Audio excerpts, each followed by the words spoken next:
Hi everyone, welcome to Kalai academy.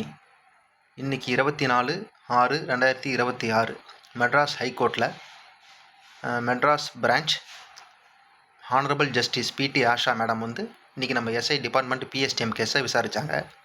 Item number 82. நமக்கு வந்து ஒரு 4 மணிக்கு மேலே தான் கேஸை விசாரிக்கவே நேரம் வந்துச்சு.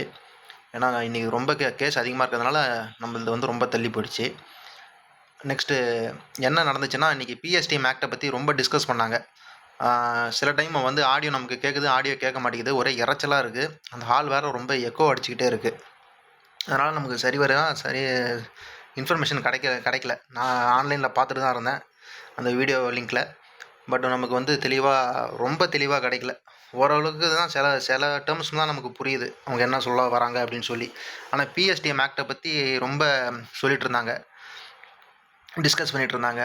அந்த எதிர்த்தரப்பு வக்கீல் வேறு பிஎஸ்டிஎம் ஆக்ட் 2016 வேறு வந்து அதை வேறு டிஸ்கஸ் பண்ணாங்க. அதில் ஏதோ ஒரு குறைபாடு இருக்குது போல் அப்படின்னு தான் நமக்கு புரிஞ்சிக்க முடியுது.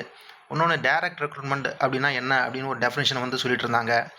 20% ரிசர்வேஷன் வந்து யாருக்கு பொருந்தும், நாங்கள் இதெல்லாம் நோட்டிஃபிகேஷனில் ஆல்ரெடி நாங்கள் சொல்லிட்டோம், இது வந்து ஒரு தேவையில்லாத வழக்கு அப்படின்ற மாதிரி சொல்லிட்டு இருந்தாங்க. நம்ம ஏஜி வந்து பேசிகிட்டு இருந்தார். 2 ஜட்ஜ்மெண்ட்ஸ் ஆல்ரெடி இருக்குது, அதை வந்து மேற்கோள் காட்டி பேசிகிட்டு இருந்தாங்க.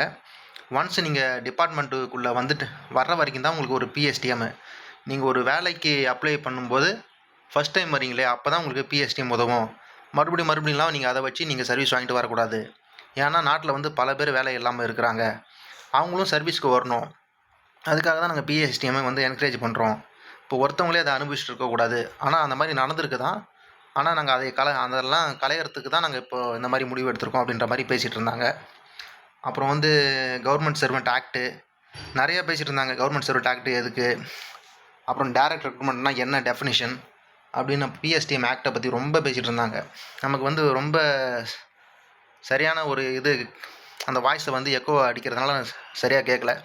அப்புறம் ஹரிசாண்டல் ரிசர்வேஷனை பற்றி நாங்கள் ப்ரிஃபரன்ஷியல் பேசிஸில் தான் நாங்கள் அலோகேட் பண்ணுறோம் அப்படின்னு நிறையா பேசிகிட்டு இருந்தாங்க. அப்புறம் ஜட்ஜ் மேடம் வந்து டைம் ஆகிடுச்சி, நான் வந்து இந்த ஸ்டேவை இன்னும் ரிலீஸ் பண்ணலை, இன்னும் அப்படியே தான் இருக்குது, நம்ம இன்னும் 2-3 நாளில் கூட நம்ம மறுபடியும் லிஸ்ட் ஆனால் மறுபடியும் நம்ம கேஸை வந்து விசாரிப்பாங்கன்னு நினைக்கிறேன். ஆனால் ஒன்றும் இந்த கேஸ் வந்து முடியல. இதில் ஏதோ ஒரு குளறுபடி இருக்குது போல். ஆல்ரெடி சர்வீஸில் போயிருக்கிறாங்க இல்லையா, அவங்க வந்து இந்த 2016 பிஎஸ்டிஎம் ஆக்டை வந்து அவர் வந்து ஸ்டேட் கவர்மெண்ட்டை ஏதோ பார்க்க சொன்னார் அந்த லாயர். இந்த பில் வந்து பாஸ் ஆகிடுச்சா இல்லை ஆக்டில் இருக்கா, அந்த மாதிரி ஏதோ செக் பண்ண சொல்லுங்கள் அப்படின்ற மாதிரி சொல்லிட்டு இருந்தாங்க. இன்றைக்கி வந்து இதான் நடந்துச்சு.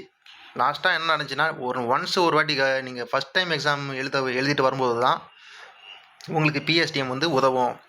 நீங்கள் அப்படி வேலைக்கு வந்துட்டால் மறுபடியும் அதே பிஎஸ்டிஎம்மை வச்சு நீங்கள் வரக்கூடாது, வர முடியாதுன்ற மாதிரி தான் அவங்க பேசிகிட்டு இருந்தாங்க. ஏன்னா பின்னாடி இருக்கிறவங்களும் அதை யூஸ் பண்ணி வரணும், ஏன்னா நாட்டில் ரொம்ப வேலை பிரச்சனை இருக்குது, பற்றாக்குறை இருக்குது, அதெல்லாம் நிறைய பேசிகிட்டு இருந்தாங்க.